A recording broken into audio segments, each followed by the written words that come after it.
इसे तरह के सिमिलर, टाइम बचाने के लिए मैं होर सेंटेंसिस नहीं लिखांगा। सिमिलर सेंटेंसिस तुहाडियां किताबां दे विच है, ग्रामर दी बुक्स है, चाहे 7वीं 8वीं दी चक लो, 9वीं दी चक लो, 10वीं दी लै लो, 11वीं 12वीं वाली लै लो, ईवन गाइड्स पुरानियां कोई हैल्प बुक्स पईयां होंगियां उन्हां च भी हैगे सेंटेंसिस कीते हुए, सो करके देखने आ तुसीं। सो इसे तरह आपां एक प्रेजेंट कॉन्टीन्यूअस का सेंटेंस लै लैंदे आ। तुसीं एक चीज नोट कर रहे हो, मैं अलग अलग टेंसिस की एग्जाम्पल लै रहे हैं, इत्थे भी टेंसिस की रिवीजन हो रही है। हुण अगर तुसीं चाहो तो ये चीज़ां लर्न कर सकते हो इन्हां दे दौरान। Are you listening to me carefully. So हुण ये भी इंट्रोगेटिव सेंटेंस है, हेल्पिंग वर्ब है, फिर सब्जेक्ट है, फिर वर्ब है, फिर टू की है, प्रेपोजिशन है। प्रेपोजिशन तो बाद मी की है, ऑब्जेक्ट है। अगर प्रेपोजिशन आ जाती है बच्चों वर्ब तो बाद, तो असं प्रेपोजिशन तो बाद वट, हु, विच, हूम वाला सेंटेंस पूछते हैं, की, कौन, किसने, किसनू। की तुसी सुन रहे हो, किसनू, जवाब की आया, मैनू, सो यह ऑब्जेक्ट है। सुन रहे हो, कौन सुन रहा है, तुसी, तो ये सब्जेक्ट। लिसनिंग एक्शन हो रहा है, वर्ब। एक चीज होर दसनी चाहांगा बच्चों, तुसी 8वीं 9वीं 10वीं 11वीं च डिटेल दे विच चीजां कीतियां, मैं इत्थे ही दस रहा, ये नोट कर लो कि वर्ब तो बाद प्रेपोजिशन। मैं फिर इत्थे कह रहा कि अगर ये सेम चीज है, हेल्पिंग वर्ब, फिर सब्जेक्ट, फिर वर्ब, वर्ब तो बाद फिर की आ गया प्रेपोजिशन, प्रेपोजिशन तो बाद ऑब्जेक्ट, ठीक है ना। तो फिर पैसिव भी सेम हो जाएगा, पैसिव भी उसी तरह हेल्पिंग वर्ब, ऑब्जेक्ट ने अगे आके की बन जाना है सब्जेक्ट, ते सब्जेक्ट दे नाल वर्ब दी थर्ड फॉर्म, वर्ब दी थर्ड फॉर्म। वर्ब तो बाद प्रेपोजिशन लगी सी, असी प्रेपोजिशन नूं बिना कोई चेंज कीते उसी तरह ही लगा देना है। प्रेपोजिशन उवें लगी जिथे लगी हुई है, ते उस तो बाद प्रेपोजिशन तो बाद बाय आ जाएगा, ते बाय तो बाद ऑब्जेक्ट आ जाएगा। आओ इसमें देखते हैं इधर करके। Are you listening to me carefully, बिल्कुल सेम है बच्चों, फर्क में जो है इन्ना ही है कि ये वर्ब तो बाद प्रेपोजिशन जिथे लगी है इत्थे ही लगी रहती, इनू कुछ नहीं करना, बस बाय इस तो बाद लगाना है। आओ देखते हैं किवें। असी ऑब्जेक्ट लभ लिया, मी है, सब्जेक्ट लभ लिया, यू है, टेंस देखांगे आर दे नाल आईएनजी, प्रेजेंट कॉन्टीन्यूअस टेंस है। तो प्रेजेंट कॉन्टीन्यूअस दे पैसिव की लगता है is am are plus being plus third form. तो क्योंकि मी ने अगे आना है तो असं इतने जो हेल्पिंग वर्ब है की लगा देंगे एम। मी अगे आ गया तो की बन गया आई, एम आई। हुण असीं वर्ब का जो पैसिव वर्ब का फार्मूला अप्लाई करता, इज एम आर तो लग गया, सब्जेक्ट भी लग गया, हुण की लगेगा being plus third form am I. हुण इत्थे की लग गया बीइंग, थर्ड फॉर्म लिसन दी की हुंदी है लिसनड। ओके, लिसन तो बाद टू लग गया सी, असी भी उवें टू लगा देना। मैं की किया सी इस तो बाद बाय लगाना है। फर्क बस इन्ना ही आया कि असी जो थर्ड फॉर्म तो बाद बाय लगा रहे सी, वो हुण प्रेपोजिशन तो बाद, क्योंकि ये आपस में जुड़े हुए हैं, असी इन्हां नूं अलग नहीं करना। ये वर्ब दे नाल प्रेपोजिशन है, इन्हां दा आपस में लिंक है, असी नहीं करांगे। लिसन टू, फिर उस तो बाद बाय, ते यू जिहड़ा है वो पिछे चला जाएगा, ऑब्जेक्ट यानी पीछे आ गया, ते केयरफुली एज इट इज ही आ जाएगा, केयरफुली पीछे साइन ऑफ इंटरोगेशन। सो बच्चों ये इंट्रोगेटिव सेंटेंसेस हैं, साधारण इंट्रोगेटिव सेंटेंसेस हैं जिन्होंने करन दा मैं तुहानू तरीका दस्या। सो इस तो बाद एक टाइप होर है, वैसे तो होर भी है, अज दे लैसन च असीं एक टाइप होर करांगे ते फिर बाकी अगले लैसन च करांगे। वो टाइप है डबल ऑब्जेक्ट्स। कई बारी की हुंदा है डबल ऑब्जेक्ट्स होंगे एक सेंटेंस विच, फॉर्मूला वही है, थोड़ा चेंज की है वो मैं तुहानू दस रहा। थोड़ी थोड़ी जो असी एक्टिव वॉइस चेंजेस आंदियां जाणगियां, उस तरह पैसिव च भी चेंजेस आ जाएंगियां। डबल ऑब्जेक्ट्स किवें देखो, सब्जेक्ट पहले मैं फार्मूला लिख देना है, वर्ब, वर्ब तो बाद प्रोनाउन, इसकी थां ते नाउन भी हो सकता है, प्लस नाउन ते प्लस ऑब्जेक्ट। नाल दी नाल असीं इधर सेंटेंस की भी एग्जाम्पल लेने हैं। He gave us a big surprise yesterday। देखो सब्जेक्ट वर्ब अस की है, प्रोनाउन ए बिग सरप्राइज की है। वैसे तो नाउन है सरप्राइज, ए बिग सरप्राइज की हो गया, इनू फ्रेज कह देंगे, नाउन फ्रेज बन गया, नाउन दे नाल ही रिलेटेड है तो नाउन मनांगे सरप्राइज। तो यस्टरडे एडवर्बियल है, ये पिछे लगे एज इट इज, इसनू लगा देना, इसनू असीं बहुता इहदा फिक्र नहीं करना। सो हुण इहदा फार्मूला डिस्कस करते हैं। जदों आपां एक्टिव तो पैसिव करना है तो फार्मूला की होएगा?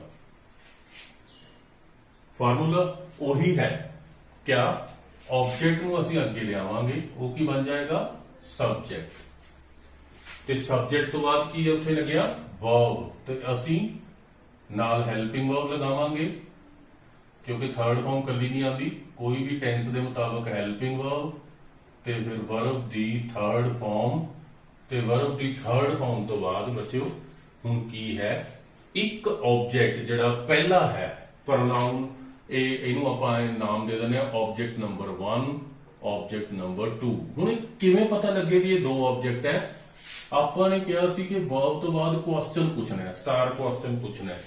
गेव दिता, असीं पहला पूछा क्वेश्चन हु गेव, किसने दिता, जवाब आया ही ने, सानू सब्जेक्ट तो मिल गया। हुण आपां वर्ब तो बाद क्वेश्चन पूछ रहे हैं, ही गेव व्हाट, उसने दिता की, तो की दा जवाब की आ रहा है आ बिग सरप्राइज। एक ऑब्जेक्ट का ए हो गया। एक होर असीं चार क्वेश्चन है, चारे पूछ सकते हैं, एक होर क्वेश्चन का भी जवाब आ रहा है किसनू, तो हुण की भी है ते किसनू भी है।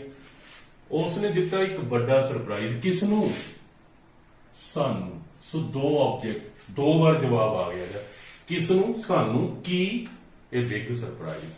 सो मैं क्या सी स्टार क्वेश्चन है, अगर दो बार जवाब आ गया इट मीन दो ऑब्जेक्ट है। सो ये तो बहुत हेल्प करेगा स्टार क्वेश्चन वाला फार्मूला। सो हुण इनू ऑब्जेक्ट नंबर 1 इसलिए देता भी ये नंबर 1 ते है, प्रोनाउन है, इनू इसलिए देता कि नंबर 2 ते है, तुहाडी कन्वीनियंस लिए दे रहे हैं, होर कोई इहदे विच कोई एडी गल नहीं है। सो ये दो ऑब्जेक्ट है, पहला ऑब्जेक्ट नंबर 1, दूजा नंबर ऑब्जेक्ट नंबर 2। दो तरीके हो गए ना मतलब पैसिव वॉइस करन दे, जां तां तुसीं इस नूं अगे लेके आओगे जां इस नूं अगे लेके आओगे, पर एक नूं लेके आओगे एक टाइम ते। सो असीं प्रेफर करांगे, प्रीफर करांगे कि पहले ऑब्जेक्ट नूं अगे ले आइए। असीं दोनों नूं लिया के देखांगे, पहला पहले नूं लेके आने। अगर तुसीं इह ऑब्जेक्ट नंबर 1 नूं पहला अगे लेके आओगे तो फिर की होएगा, असीं ऑब्जेक्ट नंबर 1 नूं अगे ले आए तो यह सब्जेक्ट बन गया। ठीक है जी। हुण एक रह गया उत्थे ऑब्जेक्ट नंबर 2, तो subject plus helping verb plus verb दी थर्ड फॉर्म तो बाद वो जिहड़ा ऑब्जेक्ट नंबर 2 सी उहनूं उत्थे ही लग्या रहन दो, छेड़ना नहीं, उसे तरह ही लगा दो। ऑब्जेक्ट नंबर 2 उत्थे ही लग गया। ऑब्जेक्ट नंबर 2 तो बाद फिर की लगेगा बाय, ते बाय तो बाद फिर की लगेगा ऑब्जेक्ट। ऑब्जेक्ट केड़ा, जिहड़ा आ सब्जेक्ट सी ये पिछे जाके ऑब्जेक्ट बन जाएगा। सो ये पॉजिटिव सेंटेंस की गल है, यही इंट्रोगेटिव भी हो सकता है। मैं उदाहरण दवांगा, आओ देखते हैं इसनूं बना के कि किवें बनदा है। पहले ऑब्जेक्ट नूं अगे लिया है, ए अगे आके की बन गया बी। टेंस देखिया गेव, सेकंड फॉर्म है, पास्ट इंडेफिनिट है, पैसिव वॉइस वॉज वर्ब नाल थर्ड फॉर्म लगती है, तो वी दे नाल की लग गया वर। थर्ड फॉर्म की है गिवन, देखो वी वर गिवन, ये मुताबिक चलना है। गिवन तो बाद की है ऑब्जेक्ट नंबर 2, ऑब्जेक्ट नंबर 2 की है ए बिग सरप्राइज, यानी एक ऑब्जेक्ट अगे आ गया, दूजा ऑब्जेक्ट जिथे है उत्थे ही लग्या रहन दो, पोजीशन नहीं चेंज करनी। ए विचों निकल के अगे आ गया तो ए दे नाल जुड़ गया गिवन ए बिग सरप्राइज, तो फिर उस तो बाद की आ जाएगा by we were given a big surprise by आ जिहड़ा सब्जेक्ट है ही दा की बन गया हिम ते यस्टरडे पिछे लग्या सी उसे तरह असी यस्टरडे पिछे लगा देता एक होर इसे तरह का सेंटेंस करके पहले इनू असी सैकेंड ऑब्जेक्ट नूं अगे लेके देखते हैं हुण मान लो असी सैकेंड ऑब्जेक्ट नूं अगे ले आ रहे हैं तो इत्थे की हो जाएगा अ बिग सरप्राइज हुण इत्थे की है बच्चों पहले वी सी तो ਉਹਦੇ ਨਾਲ वर लग गया सी वाज ਜਾਂ वर ਵਿੱਚੋਂ ਇੱਕ ਲਗਾਣਾ ਨਾਲ थर्ड फॉर्म लगानी है क्योंकि पास्ट इंडेफिनिट ਦਾ पैसिव वॉइस ਦਾ रूल है अब बिग सरप्राइज सब्जेक्ट बन गया ਇਹਦੇ ਨਾਲ ਕੀ ਲੱਗੇਗਾ ਸਿੰਗੂਲਰ ਹੈ was ਠੀਕ ਹੈ ਜੀ ਥਰਡ ਫਾਰਮ given ਹੁਣ ਫਰਕ ਕੀ ਹੈ ਕਿ ਅਸੀਂ ਅਗਰ ਸੈਕੰਡ ਆਬਜੈਕਟ ਨੂੰ ਅੱਗੇ ਲੈ ਕੇ ਆਵਾਂਗੇ ਅਗਰ ਸੈਕੰਡ ਆਬਜੈਕਟ ਨੂੰ ਅੱਗੇ ਲੈ ਕੇ ਆਵਾਂਗੇ ਇੱਕ ਚੇਂਜ ਆ ਜਾਏਗੀ ਉਹ ਕੀ ਹੈ ਕਿ ਅਸੀਂ verb ਦੀ ਥਰਡ ਫਾਰਮ ਤੋਂ ਬਾਅਦ to ਲਗਾਵਾਂਗੇ ਮੋਸਟਲੀ to ਹੀ ਲੱਗਦਾ ਹੈ a big surprise was given to तो मैं दसिया सी एक ऑब्जेक्ट ਨੂੰ ਅੱਗੇ ਲਿਆ ਹੈ ਦੂਜਾ ਆਬਜੈਕਟ ਉੱਥੇ ਹੀ ਰਹਿਣ ਦਿੱਤੇ ਜਾਏਗਾ ਤੇ ਇਹ ਦੂਜਾ ਆਬਜੈਕਟ ਕੀ ਸੀ ਆਹ ਅਸ ਇਹ ਇੱਕ ਅੱਗੇ ਆ ਗਿਆ ਤੇ ਇੱਕ ਜਿਹੜਾ ਰਹਿ ਗਿਆ ਅਸ ਤਾਂ ਉਹ ਅਸ ਨੂੰ ਅਸੀਂ ਬਿਨਾਂ ਕਿਸੇ ਚੇਂਜ ਤੋਂ ਉਸੇ ਤਰ੍ਹਾਂ ਲਿਖ ਦੇਣਾ ਹੈ a big surprise was given to us ਤੇ ਉਸ ਤੋਂ ਬਾਅਦ ਉਹੀ ਫਾਰਮੂਲਾ ਹੈ ਜਿਵੇਂ ਇੱਥੇ ਸੈਕੰਡ ਆਬਜੈਕਟ ਤੋਂ ਬਾਅਦ ਜਿਹੜਾ ਸੀ ਅਸੀਂ ਬਾय ਲਗਾਇਆ ਸੀ ਇੱਥੇ ਵੀ ਆ ਜਿਹੜਾ ਹੈ ਇਸ ਤੋਂ ਬਾਅਦ ਅਸੀਂ बाय लगा दिता ते बाय तो बाद की लगदा बच्चों तुहानू पता ही ऑब्जेक्ट ते ऑब्जेक्ट कित्थों आएगा वी तो वी दा इधर आगे की बन गया अस ते यस्टरडे जेड़ा सॉरी आपां इस दी गल कर रहे सी बाय तां ए ही है तां ही दा की बन गया हिम बाय हिम ਅਸੀਂ एक्टिव वॉइस दी गल कर रहे सी सो ए इधर आके हिम बन गया ते यस्टरडे उसी तरह ही आ गया मैं एक बार फिर इसमें एक्सप्लेन करता है असि सैकंड ऑब्जेक्ट ਨੂੰ ਅੱਗੇ ਲਿਆ ਪੈਸਿਵ ਵॉइस ਦਾ ਰੂਲ ਲਗਾਇਆ was were ਥਰਡ ਫਾਰਮ ਨਾਲ ਅਸੀਂ ਆਪਣੇ ਕੋਲੋਂ to ਲਗਾ ਰਹੇ ਹਾਂ ਕਿਉਂਕਿ ਅਗਰ ਸੈਕੰਡ ਆਬਜੈਕਟ ਨੂੰ ਅੱਗੇ ਲਿਆਉਂਗੇ ਤਾਂ to ਲੱਗੇਗਾ ਆ ਜਿਹੜਾ ਰਹਿ ਗਿਆ ਫਰਸਟ ਆਬਜੈਕਟ ਇਸ ਤੋਂ ਪਹਿਲਾਂ verb ਤੋਂ ਬਾਅਦ ਤੇ ਅੱਗੇ by ਲਗਾਤਾ ਤੇ ਫਿਰ ਆ ਜਿਹੜਾ ਸਬਜੈਕਟ ਸੀ ਇਹ ਪਿੱਛੇ ਆ ਗਿਆ him ਬਣ ਗਿਆ ਤੇ yesterday as it is ਆ ਗਿਆ सो एक सेंटेंस और ऐसे तरह करके देख सकते हैं 4 बार हो जाएगा ये 2 बारी हो जाएगा सेंटेंस लेने हैं फ्यूचर परफेक्ट दा टेंस लेने हैं you will have called them you will have called them in time ਸਮੇਂ ਸਿਰ ਤੁਸੀਂ ਉਹਨਾਂ ਨੂੰ ਫੋਨ ਕਰ ਚੁੱਕੇ ਹੋਵੋਗੇ ਆਉਣ ਵਾਲੇ ਸਮੇਂ ਦੇ ਵਿੱਚ ਕਿਸੇ ਇੱਕ ਪੁਆਇੰਟ ਤੋਂ ਪਹਿਲਾਂ ਹੀ ਕੋਈ ਹੋਰ ਕੰਮ ਹੋ ਚੁੱਕੇ ਹੋਣ ਹੋਰ ਕੰਮ ਕਿਹੜਾ ਫੋਨ ਕਰਨਾ ਕਰ ਚੁੱਕੇ ਹੋਵੋਗੇ ਸੌਰੀ ਪਰ ਇਹਦੇ ਵਿੱਚ ਡਬਲ ਆਬਜੈਕਟ ਨਹੀਂ ਹੈ ਮੈਂ ਇਸ ਨੂੰ डबल ऑब्जेक्ट वाला बनाना है you will have told them a lie तुसी उन्हां नूं झूठ बोल चुके होवोगे झूठ बोल चुके होवोगे मैनूं लगदा है कि इस तरह तुसी कर चुके होवोगे पैसिव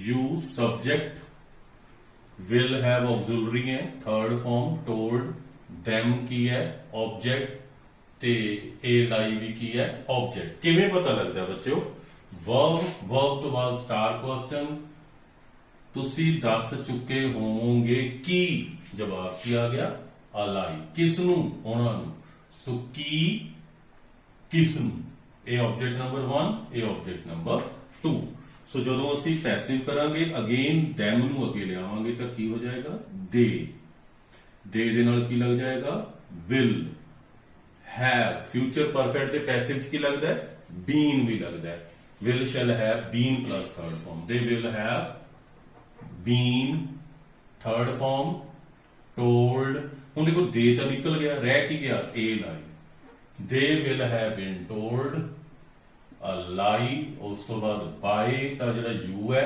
ये पिछे चला गया, जो यू सी ये पिछे चला गया। मैं फिर एक्सप्लेन कर दिना।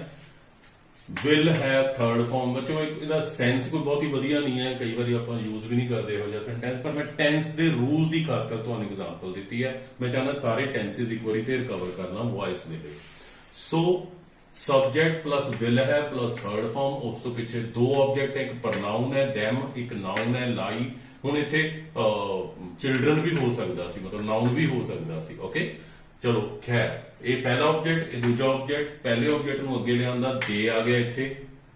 ओके रूल अप्लाई किया फ्यूचर परफेक्ट दा, will shall have plus been plus third form, will have been third form. Third form तो बाद ये ऑब्जेक्ट अगे आ गया सी, ये रह गया सी, ये इत्थे लगाता, ये लाई, इस तो बाद बाय ते आ जिहड़ा सब्जेक्ट सी ये पिछे चला गया। सो इसी तरह अगर दूसरे ऑब्जेक्ट नूं अगे लिआऊंगे तो की बन जाएगा ए लाई, ए लाई दे नाल भी विल लगेगा, will have been third form told. Okay जी, तो उस तो बाद हुण आ जिहड़ा दैम है उस तो पहला सानू की लगाना पएगा टू। देखो मैं राउंड कर रहा क्योंकि इस चीज का ध्यान करना है। थर्ड